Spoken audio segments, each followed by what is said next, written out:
Welcome to my film and TV channel. I hope you're all staying safe and well. And yeah, we're going to have a look at a musical drama today. Obviously, not everyone's cup of tea. If you don't like musicals, I don't understand people trying to watch these things and then they complain that they didn't like it because they don't like musicals. But hey, there you go.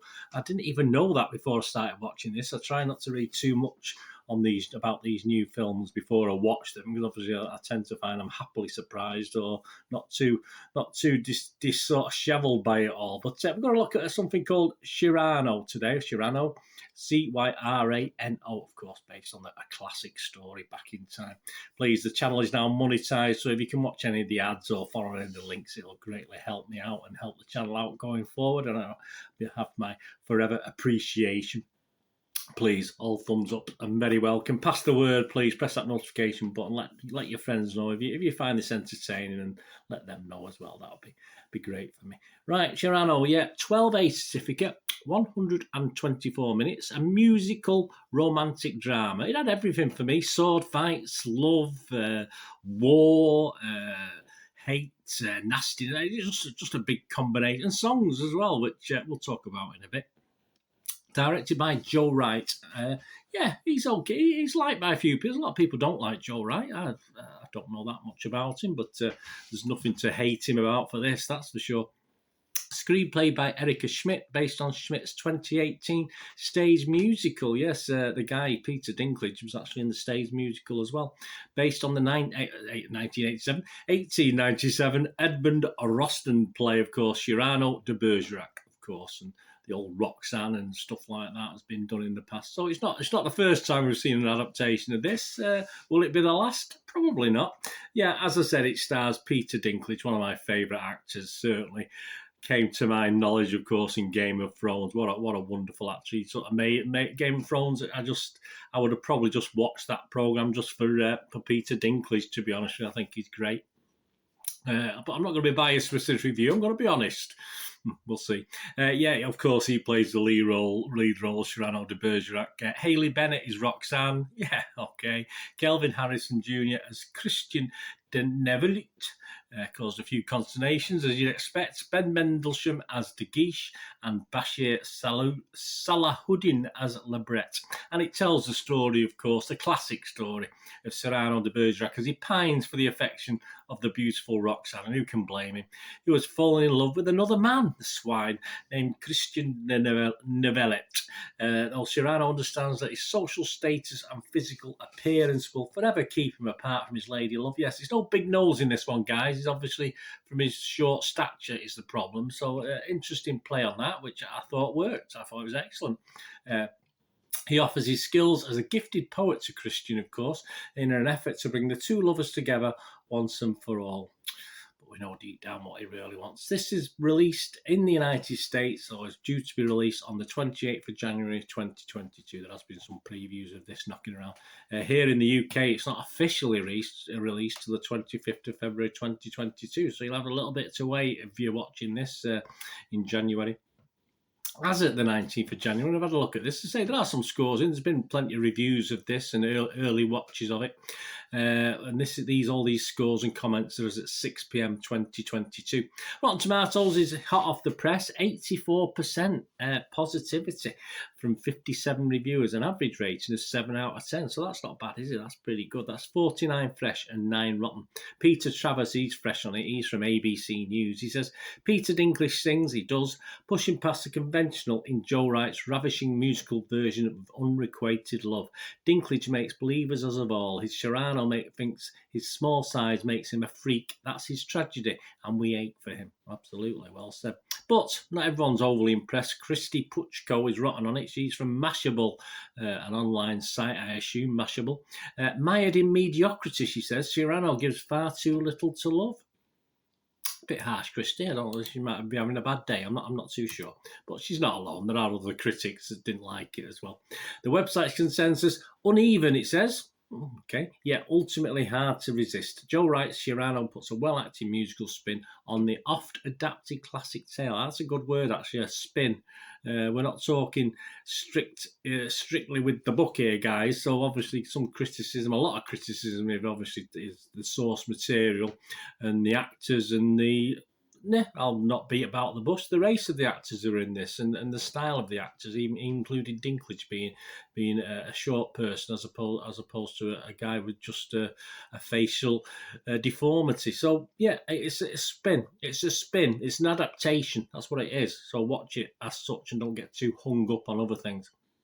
Metacritic, the other critic site, uses a weighted average, of course. It's got a 69 out of 100, so that's good. That's based on just 14 critics, so not as many, but still a good score. And it scores 10 positive, 4 mixed, and 0 negative, so that's all good. And it scores anywhere between 50, which isn't great, out of 100, and 100 out of 100.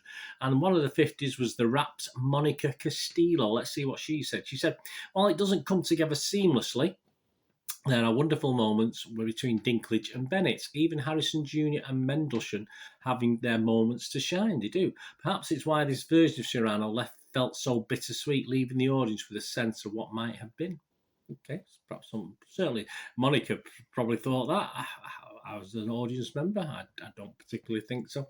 Entertainment Weekly's Leah Greenblatt was far more positive, 83 out of 100. The real draw is Dinklage, she says, with his mournful eyes and crooked smile. He's the tender, towering soul of Cyrano. He certainly is. Internet Movie Database, very disappointing, Joe Public. This is where I'm saying I think people are watching this who like music, who don't like musicals, etc., etc., and perhaps want, I don't know what they want. Obviously, they get everything in this, which is probably what they don't want. But yeah, just 5.9 out of 10. That isn't fantastic. But if you take out the 1 out of 10s and the 10 out of 10s, 411 people who bothered to leave a score and a review scored it between 6 and 9, and just 174 between 2 and 5. So that's 70% positivity. So I'll take that. I'll take that as a positive. As I said, the 5.9 out of 10. Not the greatest score. Right, that brings me on to my little thoughts. I do give things away, and I aim to when I'm doing my little critique there and other people's views, etc. Yes, there are a lot of political and PC comments made about this, mainly in a negative way. As I said, this is an adaptation. This is a spin on the story. It's not sticking to the book and going from there. So, yeah, it's an updated version. Obviously, it's not the original work. It's used the original work as its basis and took it. And please just treat it as that. That's all I ask. I know the basics of the story. Obviously, I'm not going to rush back and read the original tale, of course. I might watch one or two. I might go back and watch Roxanne, for instance. I might go and watch that, which I liked at the time. I'm not too concerned. The basics of the story are very simple. All the plot's simple. Nothing clever in this whatsoever. Nothing unique or so. Oh, that's a shock. You know, it's just by the book. It's just by the book. Romantic musical comedy. I watched this for entertainment, and thanks mainly to the wonderful, because all the cast are excellent in this, Peter Dinklage, it sort of just hit the spot for me. Just really did. It just hit the spot for me. I have a couple of minor quibbles, but we'll get onto that in a second. I mean, I'm a big musical theatre fan anyway, and I have a lot of people complaining about the music, although I don't think there's any showstoppers. There's certainly a couple of songs in there that I think will grow on me as well, that I quite liked and hummed along to as were being done. So I think there's a couple in there that I will be impressed by if I watch again and again, which I aim to do. I'll tell you that now. But I thought the songs sat very, very well in line with the poetry. I'm not a big poetry fan, but the sort of poetic stuff in it just worked. It just worked with the whole theme of the film for me, the theme of the story, the theme of the film. And the criticism of Dinklage's singing voice is absolutely ridiculous. Absolutely ridiculous. I mean, he's not a trained singer, of course. He's not, but he does, as they all do, the singing. They're using their own voices. Nothing's dubbed. Nothing's tweaked as far as I can see, which is what I like. Things like, you look back to things like Les Miserables, where they use the original actors' voices. Superb for me. You accept, all right, when you go to the theatre, perhaps you expect a better quality of singer, but that isn't necessarily so now. I think more people are accepting. It's great just to have the original characters and the original voices of the actors. And I think Dinklage is excellent. I think it's very unfair, the criticism I've seen about Dinklage. It's not a large cast. I said there's probably, 4 or 5 main parts in it, but they all do a great job, certainly in support of Mr. Dinklage. Yes, and this is the quibble perhaps, yes, the final chapters do appear just a little rushed, perhaps unacceptable in a film that lasts just about 2 hours. Perhaps it could have been more evenly spread. And yes, the ending is never going to lift the spirits. It's not an ending to send you out of the theatre skipping, to be honest with you. But for about 90 minutes, 100 minutes of this film, it made me smile, it made me feel good, and just made me sad, obviously, as you'd expect, perhaps by the ending. So I'll take that. I'll take that in a film like this. As I said, 2 hours. It didn't feel like 2 hours, guys. It's a great film for me. I loved it, as you can probably see. I'm not going to go mad with the score because I know it isn't. It just made me feel nice. It was just a nice film for a pretty horrible, January month here in the UK. To be honest with you, both weather-wise and politically wise and everything, it was just a really nice watch, and it did lift my spirits. So, as I said, I'll take that every day of the week.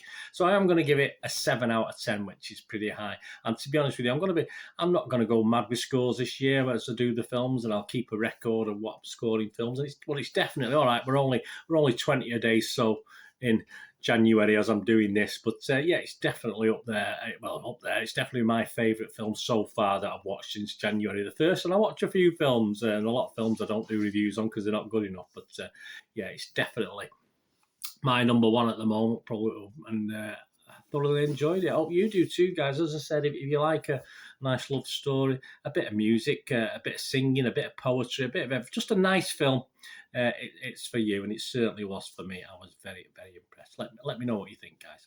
Anyway, thanks for watching. I'm going to do the rest of the day. Have a great one. Catch yourselves, catch your friends, catch your families. More importantly, let's all look after each other. Until we meet here again on the Film and TV channel, I only ask one thing, don't I, please? Stay safe, everyone. Thanks for watching. Bye for now.